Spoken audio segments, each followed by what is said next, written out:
রব্বুল আলামিন বলেন, হে দুনিয়ার বান্দা বান্দিরা, তোমরা যদি মুত্তাকি হতে চাও তাহলে তোমাদের মধ্যে ওয়াল আফিনা আনিন নাস, তোমাদের মধ্যে ক্ষমা করার মতো ধৈর্য শক্তি থাকতে হবে। তোমার সাথে একজন জুলুম করেছে, তোমার সাথে একজন অন্যায় করেছে, তুমি যদি প্রতিশোধের জ্বালায় তার সাথে প্রতিশোধ নেওয়ার জন্য এগিয়ে যাও, তাহলে তুমি মুত্তাকি বান্দা হতে পারবে না। তোমার মধ্যে ক্ষমা করার মধ্যে গুণ থাকতে হবে। বিশ্ব নবী রাহমাতুল লিল আলামিন যখন মক্কা থেকে হিজরত করে মদিনায় চলে গিয়েছিলেন, মদিনা থেকে চলে আসার পর, মক্কা বিজয় করার পর ঘোষণা দিয়ে দিলেন, আজকে মক্কা বিজয় হয়ে গেছে, মক্কা আমাদের মুসলমানদের দখলে চলে আসছে। হে দুনিয়া, হে মক্কাবাসীরা, আজকে তোমাদের জন্য আমি মুহাম্মদুর রাসূলুল্লাহ সাধারণ ক্ষমা ঘোষণা করে দিলাম। যারা আমি মুহাম্মদের কাছে চলে আসবে তাদেরকে মাফ করে দিব, যারা কাবা শরীফের মধ্যে গিয়ে অবস্থান করবে তাদেরকে আমি মাফ করে দিব, যারা আবু সুফিয়ান রাদিয়াল্লাহু তাআলা আনহুর ঘরে গিয়ে আশ্রয় নেবে তাদেরকে আমি মাফ করে দিব। অথচ এই মক্কাবাসীদের জ্বালা নির্যাতনে মুহাম্মদুর রাসূলুল্লাহ সাল্লাল্লাহু আলাইহি ওয়াসাল্লাম নিজ জন্মভূমি ছেড়ে মদিনায় হিজরত করেছিলেন।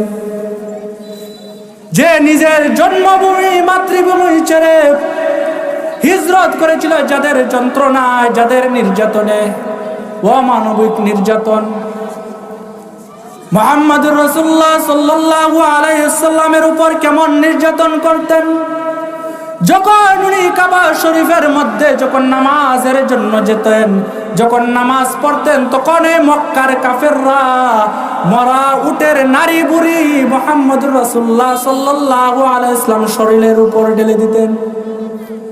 মুহাম্মদুর রাসূলুল্লাহ সাল্লাল্লাহু আলাইহি ওয়াসাল্লাম ধৈর্য ধরেছেন, প্রতিশোধ নেন নাই, এবং তাদেরকে যখন ইসলামের দাওয়াত দিতেন তখন তাকে পাগল বলে ডাকতো, বলতো মুহাম্মদ পাগল হয়ে গেছে, মুহাম্মদ আমাদেরকে আমাদের বাপ দাদার ধর্ম ছেড়ে আমাদেরকে নতুন ধর্মের দিকে আহ্বান করতেছে, মুহাম্মদ তো পাগল হয়ে গেছে, মুহাম্মদকে আর এই মক্কার জমিনে থাকতে দেওয়া যাবে না। মক্কাবাসীরা এক পর্যায়ে পরিকল্পনা করলো, প্ল্যান করলো যে মুহাম্মদকে তো কোনোভাবে দামিয়ে রাখা যাচ্ছে না, তাকে এক কাজ করা যায়, তাকে আমরা হত্যা করে ফেলবো। বলেন না নাউজুবিল্লাহ। মুহাম্মদকে হত্যা করে ফেলবো। তখন রাসূলুল্লাহ সাল্লাল্লাহু আলাইহি ওয়াসাল্লাম হিজরত করে মদিনায় চলে গিয়েছিলেন।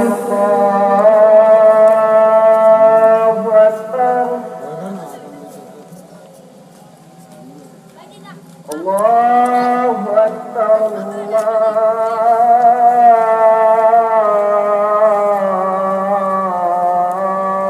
আকবার।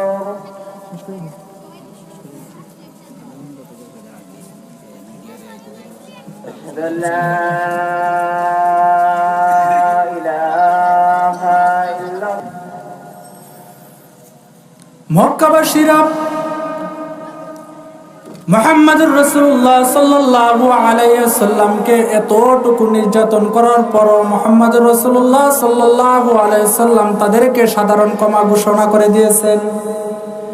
এই জন্য আল্লাহ পাক রব্বুল আলামিন বলেন, যারা এই কাজটি করবে, এই তিনটি কাজের সাথে সম্পর্ক থাকবে, আল্লাহর রাসূল আল্লাহ পাক রব্বুল আলামিন বলেন, আল্লাহু ইউহিব্বুল মুহসিনিন, আল্লাহ পাক রব্বুল আলামিন তাদেরকে ভালোবাসেন। এই জন্য এক নম্বর গুণ থাকতে হবে মুত্তাকিদের সচ্ছল বা অসচ্ছল অবস্থায় তাদের দান করার মতো মন মানসিকতা থাকতে হবে। দুই নম্বর, তাদের মধ্যে রাগকে নিয়ন্ত্রণ করার মতো ধৈর্য শক্তি থাকতে হবে। তিন নম্বরে, তাদের মধ্যে ক্ষমা করার মধ্যে শক্তি থাকতে হবে। যদি আপনার মধ্যে ক্ষমা করার মতো শক্তি না থাকে, তাহলে আপনাকে যে মনে চাই একটা কথা বলবে, আর এই মনের মধ্যে আপনি এই কষ্টটা জমিয়ে রাখতে রাখতে আপনার মধ্যে এটার জ্বালা যন্ত্রণা আপনার মধ্যে বাড়তে থাকবে। আপনাকে একজনে গালি দিয়েছে, আপনি যদি মনে করেন যে আমি তাকে যদি গালি না দেই তাহলে এটা সমান সমান হবে না, আর যদি আপনি তাকে মাফ করে দেন তাহলে আপনার মনটা পরিষ্কার হয়ে যাবে, আপনার অন্তরের মধ্যে কোনো ধরনের জ্বালা যন্ত্রণা